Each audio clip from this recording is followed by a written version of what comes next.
Everyone and welcome to the channel of KV Teachers Guild. So students, today in this video we are going to do remaining part of chapter Can We Share. ये third class maths का chapter है आपका. इसकी जो explanation video हम लोग कर रहे थे एनसीईआरटी की, उसके स्टार्टिंग के कुछ topics we have already covered in our previous video. So hopefully वो आप सबने देख लिया होगा, टॉपिक आपको समझ में आ गया होगा. डिवीजन का बेसिक बताया हुआ है आपको बहुत सारी वर्ड प्रॉब्लम्स के थ्रू, पिक्चर्स के थ्रू एंड ऑल. सो अभी ये सेकेंड पार्ट है हमारा. जो रिमेनिंग टॉपिक्स है वो हम इस वीडियो में कवर करेंगे. ओके, तो चलिए स्टार्ट करते हैं. So we were on question number 8. क्या कह रहे हैं question? Some girls are playing a game with both their hands. कुछ गर्ल्स हैं जो कि दोनों हाथों से अपना कोई गेम खेल रही है. The girls who are playing have 60 fingers all together. जो लड़कियां खेल रही है सभी की 60 फिंगर्स है टोटल, अगर आप फिंगर्स को काउंट करेंगे. How many girls are playing this game. आपको बताना है कितनी गर्ल्स गेम खेल रही है. अब आप दोनों हैंड्स अपने रखिए. देखिए ये एक गर्ल के दोनों हैंड्स हैं. तो how many fingers do you have in both your hands. दोनों हाथों में कितनी फिंगर्स हैं आपकी? 1 2 3 4 5 6 7 8 9 एंड 10. 10 फिंगर्स. टोटल फिंगर्स कितनी है यहाँ पर? टोटल फिंगर्स हैं. अब थोड़ा सा लैंग्वेज में करते हैं क्योंकि एग्जाम में ये क्वेश्चन जो है 3 to 4 मार्क में आते हैं और वहाँ पर आपको लैंग्वेज लिखनी होती है. तो सबसे पहले आंसर में आप लिखेंगे टोटल फिंगर्स. टोटल फिंगर्स कितनी है आपकी? 60. और one girl has how many fingers. एक गर्ल के पास कितनी फिंगर्स हैं? 10 फिंगर्स. तो total girls 10 fingers. Total girls कितनी हो जाएगी? आपको क्या करना पड़ेगा उसके लिए? ये जो 60 फिंगर्स हैं इनको डिवाइड कर दीजिए 10 फिंगर्स में, ताकि आपको पता लगे कि कितनी फिंगर्स है. अब 10 की टेबल आप पढ़ेंगे. 10 2s are 20, 3s are 30, 4s are 40, 5s are 50, 6s are 60. तो यानी कि 6 आंसर आ गया. तो answer will be there were 6 girls. 6 लड़कियां थी वहां पर. ये आंसर हो जाएगा आपका इसका फाइनल. ओके, ये मैंने बताया आपको एग्जाम में कैसे लिखते हैं एक क्वेश्चन में. वैसे एग्जाम में किस तरीके से आपको आंसर्स लिखना है ये वो मैं वर्कशीट में भी कराऊंगी, बट थोड़ा सा एनसीईआरटी के क्वेश्चंस भी अब हम थोड़ा डिटेल में करेंगे. ओके, तो यहाँ पर आप 6 गर्ल्स लिख लीजिए. वैसे भी आप यहाँ पर काउंट करेंगे. देखिए this is hand of 1 girl, 2 3 4 5 and 6. 6 लड़कियों के हाथ हैं यहाँ पर ये आपके. आगे आते हैं. Lakshmi has 27 kg potatoes to sell. Lakshmi के पास 27 kg पोटैटोज हैं बेचने के लिए. 3 men केम. 3 आदमी आते हैं and bought equal amount of potatoes. और इक्वल अमाउंट ऑफ पोटैटोज लेके जाते हैं. Each man bought dash kg of potatoes. एक मैन बताइए कितना kg पोटैटोज खरीदेगा. तो पहले आप टोटल वेट लिखेंगे. टोटल वेट है आपका 27 kg GHT. Okay. Number of men. Men कितने हैं आपके जो खरीदने आए हैं? 3. So 1 man will buy. एक आदमी कितना बाय करेगा? आपके पास जो 27 kg पोटैटोज है आप उनको डिवाइड कर देंगे 3 मैन में, यानी कि 27 divide by 3. 3 1s are 3, 2s are 6, 3s are 9, 3 4s are 12, 3 5s are 15, 3 6s are 18, 3 7s are 21, 3 8s are 24, 3 9s are 27. तो 9s are होते हैं 27. Answer will B 9. 9 आंसर होगा, यानी कि एक आदमी को 9 kg पोटैटोज मिलेंगे. तीनों को 9 9 9 मिलेंगे, तभी 27 हो गए. देखिए, है ना. तो ये इसका आंसर हो गया. चलिए आगे आते हैं. नेक्स्ट है जंपी एनिमल्स. कुछ यहाँ पर आपको जंपी एनिमल्स दिए हुए हैं. फर्स्ट है फ्रॉग, जो है वो 2 जंप्स करता है एक बार में. स्क्विरल जंप करती है 3. रैबिट जंप करता है 5. कहने का मतलब है रैबिट 5 स्टेप्स जंप करेगा. अगर वो 0 से स्टार्ट कर रहा है, पहले 5 पे कूदेगा, फिर 10 पे कूदेगा, then he will jump on 15, then he will jump on 20. इस तरीके से स्क्विरल 3 पे 6 पे 3 के टेबल पे जंप करेगी. ये 2 2s are 4, 3s are 10, 20 22 24 इस तरीके से जंप करेगा. हॉर्स जंप कर रहा है 15 स्टेप्स. 15 पे जंप करेगा, फिर ये सीधा 30 पे जंप करेगा, फिर ये सीधा 45 पे जंप करेगा. 15 की टेबल. कैंगरू क्योंकि जंप करने के लिए फेमस है, हॉप करता है बहुत दूर तक, तो ये 30 स्टेप्स एक बार में जंप कर लेता है. ये पहली बार में 30 कर लेगा, फिर 60 पे कूदेगा, फिर 90 पे कूदेगा. 30 की टेबल तो इजी है. आप 3 की टेबल लिखिए, पीछे 0 लगा ये. Okay. Use the path on the next page. देखिए ये आपको पाथ दिया हुआ है नेक्स्ट पेज का. अब इसको यूज करना है आपको और आपको बताना है कि in how many jumps will the frog reach 30. Jump कितने जंप में फ्रॉग 30 पर पहुंच जाएगा. आप जानते हैं फ्रॉग एक बारी में 2 जंप करता है. 2 नंबर्स, कहने का मतलब है 2, फिर 4 पे, थर्ड में 3 पे. आप समझ रहे हो क्या रहा है? अगर मैं आपसे पूछूं 10th जंप में फ्रॉग कहाँ कूदेगा, तो एक बार में 2 कूदता है. 10th जंप में वो 20 पर होगा. ओके, देखिए यहाँ पर 10th जंप में वो 20 पर है. Wait a minute. ओके, यहाँ पर 10th जंप में यहाँ पर है, 11th जंप में वो 22 पर होगा, 12वें जंप में 12th जंप में 24 पे, उसने 13th जंप किया तो वो 26 पे आ गया, 14th जंप किया तो वो 28 पे आ गया, और 30th जंप किया 15th जंप किया तो वो 30 पे आ गया। यानी कि कितने जंप्स में वो पहुंचेगा 30 पे? 15 जंप्स में। आप चाहे तो ऐसे कर सकते हैं, आप चाहे तो डिवाइड कर सकते हैं 30 को 2 से।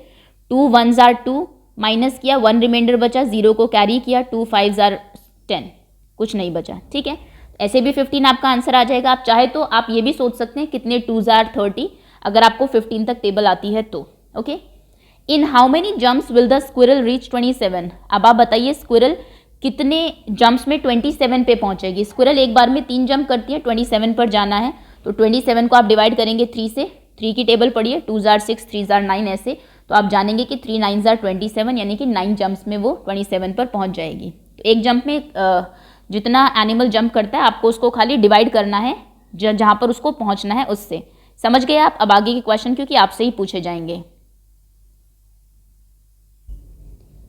क्वेश्चन नंबर 3 पर आते हैं। क्वेश्चन नंबर 3 है आपका, which number will the kangaroo reach in 2 jumps? Kangaroo 2 jumps में किस नंबर पर रीच करेगा?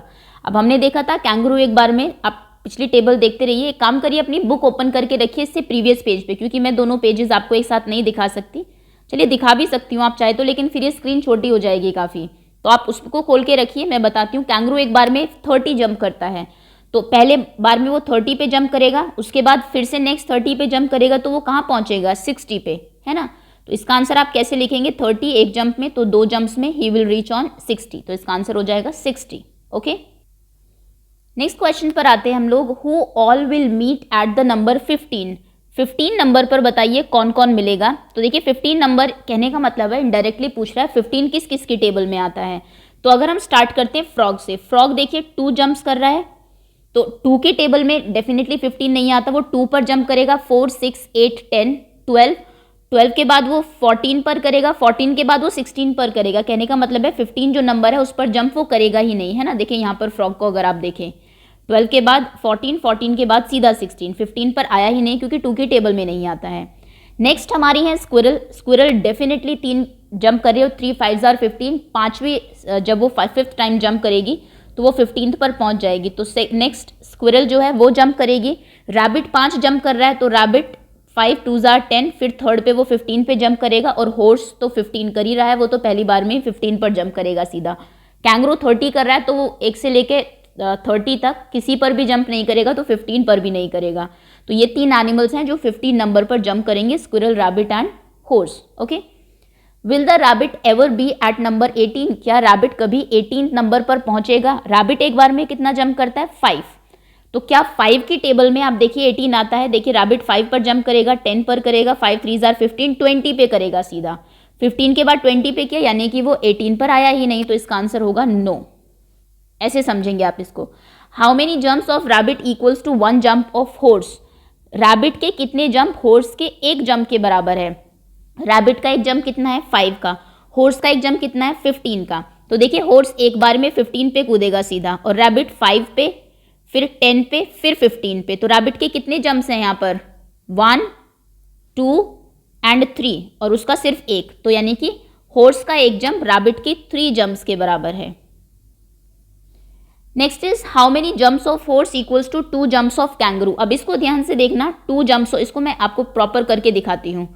2 जंप्स ऑफ कैंगरू, कैंगरू के JUMPS ऑफ कैंगरू, कंगारू जो भी आप बोलते हैं इसको, इक्वल्स टू, एक बार में वो 30 करता है जंप, 2 टाइम्स 2 बार में कितना करेगा? इंटू 2 60। ठीक है, अब आप ये देखिए कि हॉर्स कितनी बार में 60 करेगा? हॉर्सेस जंप्स, हॉर्स देखिए पहले जंप में हॉर्स 15 करेगा, 15 2s are 30, अगर आपको 15 की टेबल आती है। उसके बाद 15 3s are वो 45 पे जाएगा, फिर वो 60 पर जाएगा। तो कितने जंप्स हो गए ये? 1 15 पर, 0 से स्टार्ट हुआ हुआ, 2 30 पर, थर्ड 45 पर, और फोर्थ जंप है उसका 60 पर। यानी कि इसके 2 जंप्स कैंगरू के 30 से 60 और इसके 4 जंप्स इक्वल है, तो इसका आंसर आप लिखेंगे 4 जंप्स। क्लियर? नेक्स्ट क्वेश्चन है which is the smallest number where the frog and squirrel will meet? इसका आंसर आप ऐसे लिखेंगे, फ्रॉग देखते हैं कहाँ कहाँ जंप कर रहा है। फ्रॉग 2 स्टेप्स जंप कर रहा है, वो 2 पर करेगा, 4 6 8 10 ऐसे जंप करेगा और करता जाएगा। स्क्विरल 3 जंप कर रही है एक बार में, स्क्विरल पहली बार में 3 जंप करेगी, फिर 6 करेगी, फिर 9 ऐसे। तो देखिए कौन सा ऐसा मिनिमम नंबर है जहाँ पर ये दोनों जंप कर रहे हैं, दैट इज 6। 6 पर फ्रॉग भी जंप कर रहा है, सॉरी, और 6 पर स्क्विरल भी जंप कर रही है। तो आप लिखेंगे आंसर इज 6। दोनों को इसको सर्कल भी कर देना अपनी कॉपी में जब आप आंसर लिखेंगे या फिर बुक में जहाँ पर भी आप लिख रहे हैं। ओके, चलिए अब आगे आते हैं। नेक्स्ट क्वेश्चन है हाउ क्विक आर यू। चलिए अब divide into group of 2 using 2 times table. 2 आपको 2 से डिवाइड करना है इन सभी को। देखते हैं कितने क्विक है आप, कैसे करना है इनको, ये तो आप जानते हैं। 2 18 को जब आप डिवाइड करते हैं 2 से, 2 की टेबल में कितने जार 18 आता है, 9 जार, तो यहाँ पर आंसर 9 आ गया।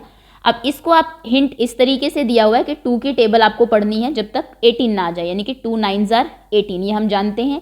ये इंटू ये इक्वल्स टू 18 होगा, ठीक है। उसके बाद 18 को डिवाइड किया हमने 9 से, 9 की टेबल पढ़ी है, 9 2 जार 18, ऐसे ही करते हैं ना, तो हमारा आंसर 2 आ गया। नेक्स्ट है 16 को डिवाइड करना है 2 से, 2 की टेबल हम पढ़ेंगे, 2 कितने जार 16, 8 जार 16, तो इसका आंसर आ जाएगा 8। 20 की टेबल पढ़िए, 20 को डिवाइड करिए 2 से, सो 2 10 जार 20, तो यहाँ पर इसका आंसर 10 आ जाएगा। नेक्स्ट क्वेश्चन है, अब देखिए यहाँ से ध्यान से देखना थोड़ा सा, क्योंकि ये क्वेश्चन इंपॉर्टेंट है एग्जाम के लिए। एग्जाम में ऐसे क्वेश्चन आते हैं dash divided by 5 equals to 6, या फिर 10 divided by dash equals to 5। अब ये ब्लैंक्स में देखिए आपको कैसे फिल करना है, किस तरीके से इनको सोचना है। किस नंबर को आप 2 से डिवाइड करें कि 7 आए, कहने का मतलब है 2 इंटू 7 आप करेंगे। देखिए एक सिंपल सी ट्रिक है, जो पहला नंबर है ना आपका, जो यहाँ पर आता है सबसे पहले, वो इन 2 नंबर्स को मल्टीप्लाई करके आता है। जैसे 2 9 जार 18 आया ना, 2 9 2 जार 18, 2 8 जार 16, 2 10 जार 20, समझ रहे हैं आप। तो कभी भी आपका अगर पहला नंबर मिसिंग है, सबसे स्टार्टिंग वाला, तो आप सीधी बात है लास्ट के इन 2 नंबर्स को मल्टीप्लाई कर दीजिए 2 इंटू 7। 2 7 जार कितने होते हैं 14, तो यहाँ पर 14 आएगा। फर्स्ट नंबर मिसिंग है, फिर से 2 इंटू 10, इनको मल्टीप्लाई कर दीजिए 2 10 जार 20, तो यहाँ पर आपका 20 आएगा, है ना। 20 को तो 2 से डिवाइड करके 10 आंसर आता है। नेक्स्ट 8 को आप किससे डिवाइड करें कि 4 आए, कहने का मतलब है कितने 4 जार 8 होते हैं, ये आपको देखना है। तो 2 4 जार 8, तो यहाँ पर 2 आएगा। नेक्स्ट है किसको हम डिवाइड करें 2 से कि 5 आए। फर्स्ट नंबर अगर मिसिंग है तो हम इन 2 नंबर्स को मल्टीप्लाई करते हैं, आप 2 और 5 को मल्टीप्लाई कर देंगे, 2 5 जार 10, यहाँ पर 10 आएगा, ठीक है। अभी और प्रैक्टिस करेंगे तो और अच्छे से आपको क्लियर होगा। इसको आप पॉज करके अपनी बुक में फिल कर लेना। आगे आते हैं, नेक्स्ट है 5 के ग्रुप्स में आपको डिवाइड करना है। चलिए देखते हैं, यहाँ पर आपको दिया हुआ है 10 इंटू 10 को डिवाइड किया 5 से, 5 2 जार 10 होते हैं, और इसलिए इन 2 को मल्टीप्लाई करके फर्स्ट नंबर आएगा, यानी कि 5 2 जार 10। 20 को आप किससे डिवाइड करें कि 4 आए, तो कहने का मतलब है क्वेश्चन ये पूछ रहा है कि कितने 4 जार 20 होते हैं, तो ये हम जानते हैं 5 4 जार 20। थोड़ी डॉजिंग टेबल में आपको आना पड़ेगा इसके लिए, अगर आपकी डॉजिंग टेबल अच्छी है तो ये कॉन्सेप्ट भी आपका अच्छा होगा, तो यानी कि 5 से डिवाइड करना पड़ेगा। 15 को डिवाइड करेंगे 5 से, 5 3 जार 15, 3 इंटू 5 इक्वल्स टू 15, इसको आप ऐसे भी लिख सकते हैं। ध्यान रखना यहाँ पे जो लास्ट में फिल करना है आपको, इन दोनों को लास्ट के 2 नंबर्स को मल्टीप्लाई करके हमेशा पहला नंबर आता है जिसको आपने डिवाइड किया है। डिवाइजर डिविडेंड ये मैं आपको वर्कशीट में कराऊंगी सभी डिटेल में। 40 को आप किससे डिवाइड करें कि आंसर 8 आए, कहने का मतलब है क्वेश्चन ये पूछ रहा है कितने 8 जार 40, है ना। 8 को आप किस नंबर से मल्टीप्लाई करें कि 40 आंसर आए। अब कितने 8 जार 40 होते हैं, 5 8 जार 40, तो यहाँ पर 5 आएगा। 5 कितने जार 20, 5 4 जार 20, तो 4 इंटू 5 इक्वल्स टू आप 20 लिखेंगे। किसको 5 से डिवाइड करें कि 6 आए, ये तो हम जानते हैं पहला नंबर मिसिंग है, तो इन दोनों को मल्टीप्लाई करना है। 5 6 जार 30, वो आप यहाँ पर भी लिख देंगे मल्टीप्लाई करके। 5 5 जार 25, 5 5 जार 25 यहाँ पर लिख दीजिए। किसको आप डिवाइड करें 3 से 15 को, फर्स्ट नंबर मिसिंग है तो सीधा मल्टीप्लाई करिए, 5 3 जार 15, और यहाँ पर मल्टीप्लीकेशन में लिखना है आपको।